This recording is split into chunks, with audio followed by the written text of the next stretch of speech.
नवंदेरो में कादिर मोहसिन समूह रिपोर्ट मूजिब लाड़काणो टंडका अस्पताल के एमएस डॉक्टर गुलजार तुनियो मथा हथियार बदन की फायरिंग मौजूदाने तौर महफूज रहो।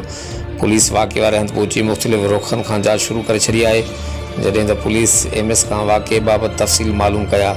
पीएमपी पैरामेडिकल पारां मज़म्मत कंदे जवाबदारनि की गिरफ़्तारी की घुर कई वई है, जडें त एमएस सां एक पुलिस वारो एक प्राइवेट गार्ड गड होंदो है। उन जवाबदारनि मथा जवाबी फायरिंग कई है। एमएस के अकेलो छॾे फरार थी विया। छा वाक़े बाबत पुलिस पारां जांच में अखबराई साम्हूं आई है या न? हर वक्त आगाह ॾिसंदा रहो GTN वेब न्यूज़ नवंदेरो।